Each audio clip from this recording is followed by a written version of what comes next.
KVR news 9 బులెటిన్లో ముందుగా headlines చూద్దాం. మానవ వనరుల శాఖకు కలెక్టర్లకు సమాన బాధ్యత మంత్రి నారా లోకేష్. సిద్దిపేటలోని గురుకుల హాస్టల్ను సందర్శించిన మాజీ మంత్రి MLA Harish Rao. Mega DSC పేరుతో చంద్రబాబు దగ్గ మాజీ మంత్రి మెరుగు నాగార్జున. స్వర్ణాంధ్ర 2047 విజన్ డాక్యుమెంట్ను ఆవిష్కరించిన ముఖ్యమంత్రి నారా చంద్రబాబు నాయుడు. మానవ వనరుల శాఖకు సంబంధించి సమస్యల పరిష్కారంలో కలెక్టర్లకు సమాన బాధ్యత ఉంటుందని మంత్రి నారా లోకేష్ సూచించారు. మానవ వనరుల శాఖ సమీక్షలో ఆయన మాట్లాడుతూ పాఠశాలలో బడి మానేసిన వారి పేర్లను డ్రాప్ బాక్స్లో పెడుతున్నారు. వీరు ప్రభుత్వ బడిలో ఉన్నారో ప్రైవేట్ పాఠశాలలో ఉన్నారో గుర్తించాలి. అపార ఐడి విషయంలో కొన్ని సమస్యలు తలెత్తాయి. సాంకేతిక సమస్యలు అధిగమించి పారదర్శకంగా ఈ కార్యక్రమాన్ని ముందుకు తీసుకెళ్లేందుకు కృషి చేయాలి. రాబోయే 5 ఏళ్లలో మౌలిక సదుపాయాలు ఫలితాలపై దృష్టి సారించి ఏపీ మోడల్ విద్యా వ్యవస్థ రూపకల్పనకు నడుం బిగించాలి. వాటిలో మౌలిక సదుపాయాలకు అకాడమిక్ ఫలితాలకు పొంతన ఉండటం లేదు. 10వ తరగతి ఫలితాల్లో 100 రోజుల ప్రణాళికపై కలెక్టర్లు దృష్టి సారించాలి. వసతి గృహాల్లో పారిశుద్ధ్యం, భోజన నాణ్యతపై పర్యవేక్షణ అవసరం. విద్యా సంస్థల్లో మత్తు పదార్థాల నివారణకు ఈగల్ బృందాలు, క్లబ్లు ఏర్పాటు చేసి విద్యార్థుల్లో చైతన్యం తీసుకురావాలి. కేజీ టు పీజీ కరిక్యులం ప్రక్షాళనకు చర్యలు చేపడుతున్నామని తెలిపారు. Below 15 enrollment is also our focus కనుక అది కూడా పెట్టాము. మీకు అర్థమయ్యే విధంగా చాలా ట్రాన్స్పరెంట్గా మీకు ఇస్తాం జరిగింది. లాస్ట్కి వెళ్తే కూడా మీరు చూస్తే క్లియర్గా ఇక్కడ మనకి డ్రాప్ అవుట్స్ ఎక్కడెక్కడ ఉన్నారు. This is not drop outs, this is drop box. No it's not drop box, right? What you call drop box. Drop బాక్స్లో కన్వీనియంట్గా ఏం చేస్తున్నారంటే మాకు విద్యార్థులు ఎక్కడున్నారో మనకు తెలియాలండి. ప్రభుత్వ మన స్కూల్లో ఉన్నారా ప్రైవేట్ స్కూల్లో ఉన్నారని తెలియాల్సిన అవసరం ఉంది. కన్వీనియంట్గా కొంతమంది పిల్లల్ని డ్రాప్ బాక్స్లో పెడుతున్నారు. సో వాళ్ళు డ్రాప్ అవుట్ అవుతారో లేదో మాకు తెలియట్లేదు. సీఎం గారి డైరెక్షన్ నాకు no drop outs, 0 drop outs. అదంటే మేము చాలా సిస్టమేటిక్గా ఆ డ్రాప్ బాక్స్ అనేది ఎక్కడ ఉండకూడదు. It should be clearly either in the private school all government school and the entire movement also should be clear. So ఇక్కడ ప్రధానంగా ఏంటంటే ఎక్కడెక్కడ మీకు ఫోకస్ చేయాలి, జెండర్ రిలేటెడ్ ఇష్యూస్ కూడా ఎక్కడెక్కడ మీరు ఫోకస్ చేయాలి, జెండర్ ట్రెండ్స్ ఎక్కడ ఫోకస్ చేయాలి, ఇదంతా కూడా మీకు ఒక రిపోర్ట్ కార్డులకు ఇచ్చాము. This and it will not change immediately. So next collector conference కనుక it will not change. But I request all collectors to focus on economics and infra and క్లియర్గా first next 100 days action plan ఏదైతే secretary గారు చెప్పారో అందరం కూడా దానిపైన చాలా చాలా ఫోకస్ చేయాలి. దీంతో పాటు my request is mid day meals quality. So గౌరవ ముఖ్యమంత్రి గారు కూడా మన బాపట్లకు వచ్చినప్పుడు పిల్లలు తినే మిడ్ డే మీల్ కూడా గౌరవ ముఖ్యమంత్రి గారు చూశారు, ఆయన కూడా భోంచేశారు. దాంట్లో చాలా స్పష్టంగా న్యూట్రిషన్ వాల్యూ ఇంప్రూవ్ చేయాలి అనేది సార్ డైరెక్షన్. సో మీకు వెసులుబాట కల్పించాం. లోకల్ మెన్యూస్ కూడా మీరు తయారు చేసినానికి గతంలోనే we did a huge program around it. So please ensure that nutrition is maintain. And గౌరవ ముఖ్యమంత్రి గారు కూడా payments as far as mid day meal streamline చేయమని మాకు ఇప్పటికీ చెప్తాం జరిగింది. Coming to higher education, again major concerns are coming in terms of messes and again food. So I request all collectors also to take it seriously. Know that Bharat Garu has also joined the team. He will also visit. I will also visit. I'm getting a lot of complaints in that area and we need to really fix it and set things right. Hostels kuda sanitation maintenance of hostels in higher education is also a major concern. Even maaku Swami garu gaanindi Sandarani garu kuda మేము కూర్చున్నప్పుడు even welfare hostels basic infrastructure like toilets ki doors, basic infrastructure is what we're struggling. So you should prioritize those basic infrastructures and get that done. We are also going to start collecting feedback on a daily or weekly basis directly from students on the quality of food from in higher education. So that's something we're doing. And also last time man already got a parent teacher meeting lo drugs oddu bro ana campaign ప్రారంభించాం. ప్రధానంగా దానిపైన ఇంకా sensitization తీసుకురావాలి. ఇక్కడ cabinet sub committee Anitha గారి నాయకత్వంలో cabinet sub కమిటీలో మేము అందరం కూడా ఈగల్ టీమ్స్ అండ్ క్లబ్స్ తయారు చేయాలి. సో ప్రతి స్కూల్లో ఉండాలి, ప్రతి కాలేజ్లో ఉండాలి. We want to create the clubs so that they will take up responsibility in terms of educating their fellow classmates and hosting regular activities, events. So దాన్ని కూడా దయచేసి ఫోకస్ చేయమని మిమ్మల్ని అందరినీ నేను కోరుతున్నాను. లాస్ట్కి వచ్చేగల my request is substantive change will come in school, in education. First time KG నుంచి PG వరకు we want to align the curriculum, pedagogy, transition also we want to make it very very smooth. ఈ ప్రాసెస్లో ఏంటంటే కొంచెం సున్నితంగా మీరు handle చేయాలి. ప్రభుత్వ పాఠశాలలో అవచ్చు, ప్రైవేట్ పాఠశాలలో అవచ్చు, స్మూత్గా హ్యాండిల్ చేయాల్సిన అవసరం ఉంది transition. So APAAR ID is a great example of it. We came to about 75-80% and we have a issue. Issues related to technology, not so much to students. మనం ఒక ఎజెండాతో వెళ్ళాం, పాపం తల్లిదండ్రులను ఎక్కువ తిప్పించాం, అది కరెక్ట్ కాదు. So I want push back, feedback from collectors on areas of improvement. దానివల్ల తల్లిదండ్రులు చాలా తిరగాల్సి వచ్చింది కొంత దగ్గర. So there more structural issues that we want address. So APAAR కూడా we put a pause, immediately we are addressing that issue. ఎందుకంటే cabinet members కొంతమంది నాకు ఫీడ్బ్యాక్ ఇచ్చారు. Immediately we are also using technology to resolve those issues. So దయచేసి మేము ఏదైతే request or directions we are sending down, take it in the right spirit and also share feedback with the team that is available. So the idea is in 5 years all of you should be competing on outcomes. Our request, infrastructure is a function of money, outcomes is a function of everything else. So hardware బాగుంటే software లేకపోతే ఇంకేం సాధిస్తున్నాం. So think about it, a marriage of both hardware and software, infrastructure and outcomes. And this is going to be a very important next 100 days because we have boards coming up and of course intermediate also coming up. So a lot of focus. Parallelly, there will be experimentation happening using technology in terms of learning outcomes.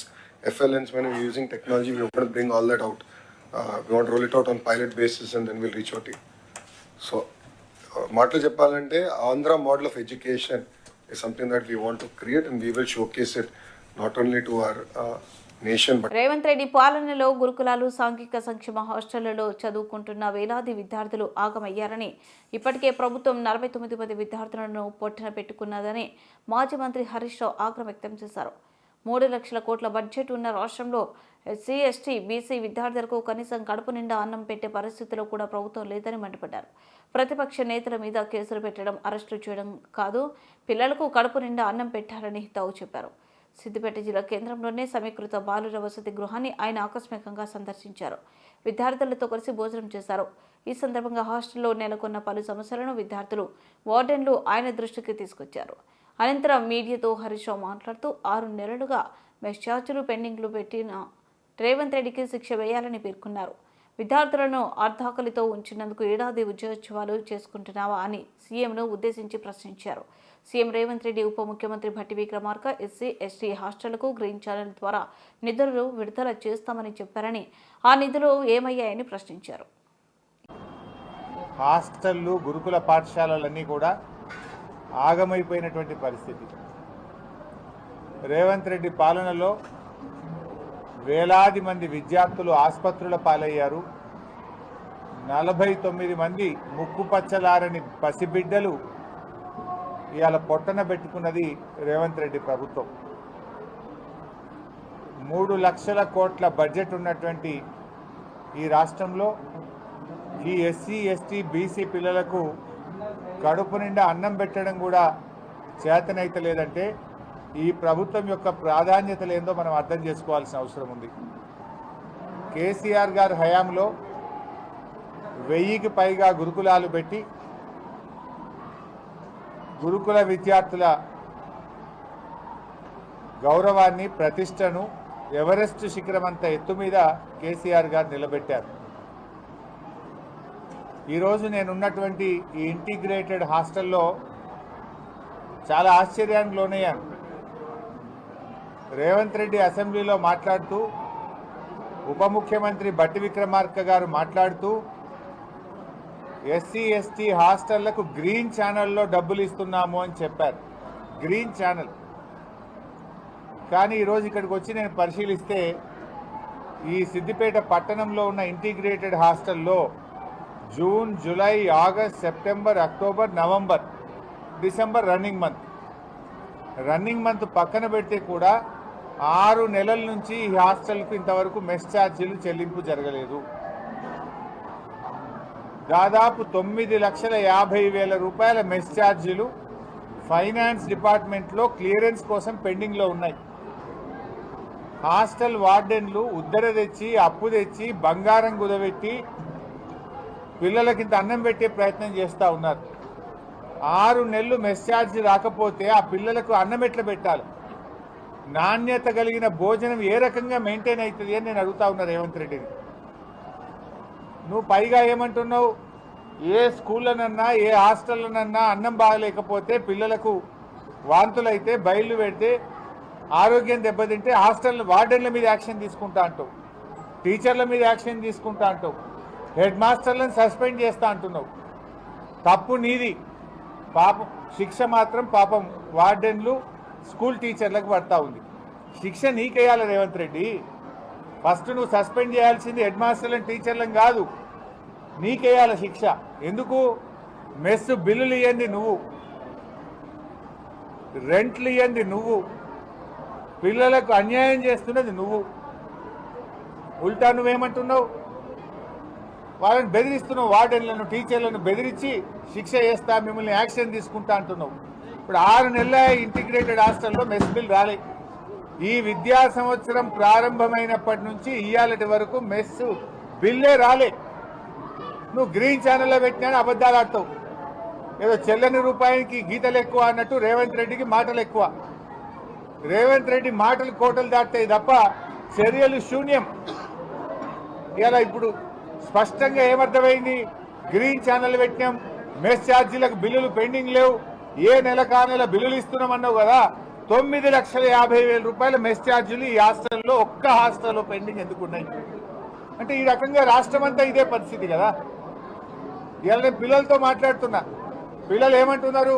తువ్వాలలు రాలేదు sir, మాకు plate glass కటోరా చెంచా ఇవన్నీ ప్రతి సంవత్సరం వస్తుండే. పోయినసారి ఈ government వచ్చినాక ఈ ఏడాదిలో ప్లేటు లేదు, గ్లాసు లేదు, కటోరా లేదు, చెంచా లేదు, తువ్వాలలు లేవు, ఇంకేం లేవు, స్వెటర్ లేవు. రకరకాల బాధలు చెప్తున్నారు పిల్లలు. పాపం ఇక్కడికి వస్తే బూట్లు రాలేదంటే, షూస్ కూడా రాలేదంటున్నారు. అంటే ఇది హాస్టళ్లలో పరిస్థితి. నేను రేవంత్ రెడ్డిని అడుగుతా ఉన్నా. మెగా డిఎస్సీ పేరుతో ఏపీ ముఖ్యమంత్రి చంద్రబాబు నాయుడు దగా చేశారని ధ్వజమెత్తారు మాజీ మంత్రి మెరుగు నాగార్జున. ఉద్యోగాల కోసం ఎదురు చూసిన నిరుద్యోగ యువతను చంద్రబాబు మరోసారి మోసానికి గురి చేశారని విమర్శించారు. గత వైఎస్ఆర్సీపీ ప్రభుత్వం ఇచ్చిన నోటిఫికేషన్ను రద్దు చేసి తర్వాత టెట్ పెడుతున్నామంటూ మోసానికి పాల్పడ్డారని మండిపడ్డారు. తాడేపల్లి వైఎస్ఆర్సీపీ కేంద్ర కార్యాలయం నుంచి ప్రెస్ మీట్ నిర్వహించిన మెరుగు నాగార్జున చంద్రబాబు ప్రభుత్వ పాలనను తూర్పుపట్టారు. ప్రజలకు సంక్షేమం అందించాల్సింది పోయి వారినిచ్చే డబ్బులు గీసుకుంటున్నారు. దీపం పథకానికి 4,500 కోట్లు అవసరమైతే 800 కోట్లతో సరిపెట్టారు. ఇంతేనా దీపం పథకానికి అమలు చేయడం? అన్న క్యాంటీన్కు ఒకసారి వెళ్తే రెండోసారి వెళ్ళే పరిస్థితి లేకుండా నిర్వహణ చేస్తున్నారు. వృద్ధులు వికలాంగుల పెన్షన్లు కట్ చేసి వారి జీవితాలతో ఆడుకుంటున్నారు. మెగా డిఎస్సి మేము దరిదాపు 16,347 ఉద్యోగాలకు నోటిఫికేషన్ ఇస్తే ఆ నోటిఫికేషన్ క్యాన్సిల్ చేశారు. చేసి ఒక టెట్ పెడతా అన్నారు, టెట్ ఎగ్జామ్. టెట్ ఎట్ అయిపోయిందో తెలియదు. దాన్ని మళ్ళీ రిజర్వేషన్లు అన్నారు, అదన్నారు, ఇదన్నారు. ఒక్క ఉద్యోగం అన్నా మీరు, ఒక్క టీచర్ ఉద్యోగం ఇచ్చినటువంటి దాఖలాలు ఉన్నాయా? చెప్పలేరు. ఎందుకంటే మీరు ఇవ్వలేదు, చేయలేదు కాబట్టి. అలాగే దీపం 2 గ్రాండ్ సక్సెస్ అని చెప్తా ఉన్నారు. ఏ ప్రభుత్వం అయినా ప్రజలకు పథకాలు అమలు చేయటం అంటే ఏదో సహాయం చేయటమో, డబ్బులు ఇవ్వటమో, రాయితీలు ఇవ్వటమో, అది పరిపాటి. మీ ప్రభుత్వం ఏంటో ప్రజల దగ్గర డబ్బులు వసూలు చేస్తూ ఉంది. ఇదా దీపం 2 పథకం సక్సెస్? మీరు ఇస్తున్నది సంవత్సరానికి 1 సిలిండర్, అది కూడా ఎంతమందికి అందుతుందో తెలీదు. మేము 2.72 లక్షల కోట్ల రూపాయలు నేరుగా లబ్ధిదారులకు ఇచ్చాం. ఎప్పుడన్నా మీ చరిత్రలో ప్రజలకు లబ్ధిదారులకు డైరెక్ట్గా మీరు సహాయం చేసిన దాఖలాలు చెప్పగలుగుతారా? ఈరోజు రాష్ట్ర వ్యాప్తంగా 1.54 కోట్ల మందికి దరిదాపు 4,115 కోట్ల రూపాయలు దీనికి అవసరమైతే 895 కోట్ల రూపాయలు వెచ్చించారంటే దీన్ని ఒక సిలిండర్ ఇచ్చి దీన్ని పథకం అంటారా? ఇది సక్సెస్సా? ఎవరిని మభ్యపెట్టడానికి, ఎవరిని మోసం చేయటానికి ఈ యొక్క పగల్పాలు పలుకుతారని అడుగుతా ఉన్నా. చివరికి అన్నా క్యాంటీన్లు చెప్తారు, సందాలు వసూలు చేసి భోజనాలు పెడతారు. అది కూడా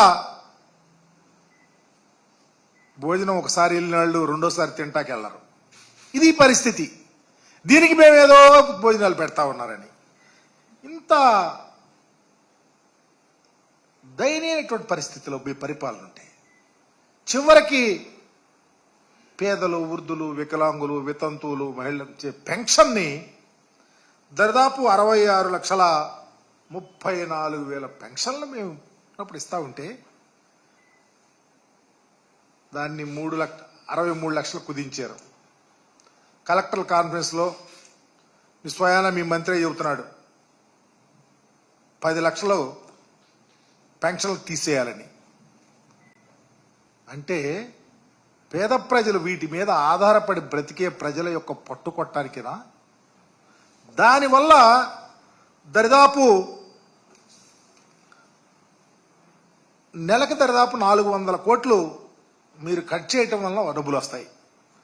దీని మేర సంవత్సరానికి 4,800 కోట్లు మీరు మిగిల్చుకోవటానికి, అంటే పేద ప్రజలకు ఇచ్చే పెన్షన్ జగన్మోహన్ రెడ్డి గారు చాలా ద్రాతృత్వంతో ఈ సమాజంలో ఉన్నటువంటి పేదల రకరకాలు వృద్ధులు, వికలాంగులు, మహిళలు, నిరుద్యోగులు, వెధవరాండ్రు వీళ్ళందరికీ సహాయం చేస్తూ ఉంటే వాటిని కట్ చేసి మీరు డబ్బు సంపాదించాలని చూస్తే ఈ సమాజం ఏమనుకుంటుంది, ఎక్కడికి పోతుంది, దానికి ఏం సమాధానం చెప్పగలుగుతారు? ఇదేనా పరిపాలన అంటే?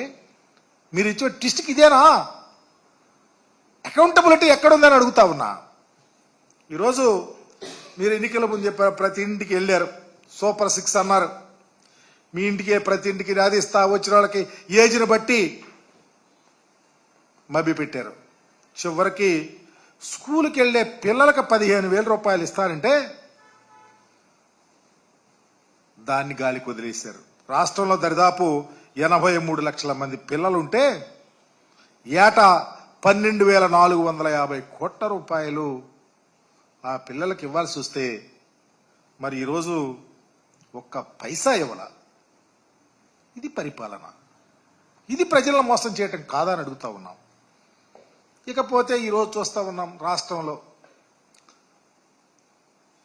ప్రజలకు అన్నం పెట్టే రైతు సుభిక్షంగా ఉంటే ఆ రాష్ట్రం సుభిక్షంగా ఉంటుందని గొప్ప పరిపాలన చేసినటువంటి మహనీయుడు డాక్టర్ రాజశేఖర రెడ్డి గారు, మా నాయకుడు జగన్మోహన్ రెడ్డి గారు రైతు బాగుండాలని ఒక గొప్ప స్వర్ణాంధ్ర 2047 10 సూత్రాలు, పేదరికం లేని సమృద్ధికరమైన అవకాశాలు అందించే అద్భుత ఆవిష్కరణలు, వినూత్న ఆలోచనలకు, నైపుణ్యాలకు కేంద్రంగా రానున్న రోజుల్లో దేశంలోనే నెంబర్ 1 రాష్ట్రంగా ఆవిష్కృతమయ్యేలా ఆంధ్రప్రదేశ్ను తీర్చిదిద్దేందుకు ముఖ్యమంత్రి నారా చంద్రబాబు నాయుడు ఆధ్వర్యంలో ప్రభుత్వం రూపొందించిన 10 సూత్రాలు, స్వర్ణాంధ్రకు మార్గదర్శకాలు ఆవిష్కరించారు. విజయవాడలోనే ఇందిరాగాంధీ మున్సిపల్ స్టేడియంలో నిర్వహించిన కార్యక్రమంలో సీఎంతో పాటు డిప్యూటీ సీఎం పవన్ కళ్యాణ్, మంత్రులు పాల్గొన్నారు.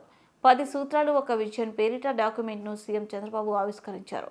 జాతికి, రాష్ట్ర ప్రజలకు ఇది అంకితమని రాసి సంతకం చేశారు.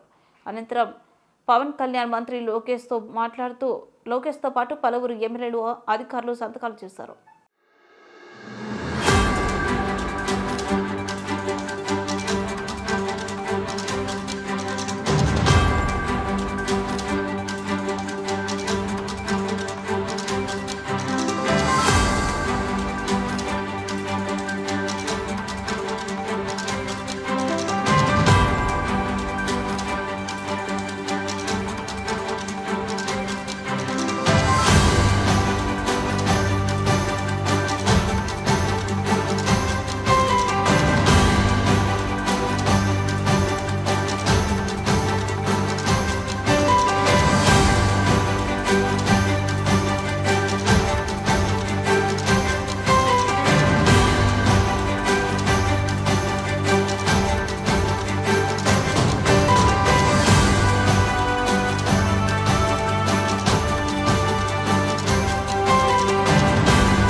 బులెటిన్ ముగించే ముందు హెడ్లైన్స్ మరోసారి. మానవ వనరుల శాఖకు కలెక్టర్లకు సమాన బాధ్యత, మంత్రి నారా లోకేష్. సిద్దిపేటలోనే గురుకుల హాస్టల్ను సందర్శించిన మాజీ మంత్రి MLA Harish Rao. Mega DSC పేరుతో చంద్రబాబు దగ్గ, మాజీ మంత్రి మెరుగు నాగార్జున. స్వర్ణాంధ్ర 2047 విజన్ డాక్యుమెంట్ను ఆవిష్కరించిన ముఖ్యమంత్రి నారా చంద్రబాబు నాయుడు.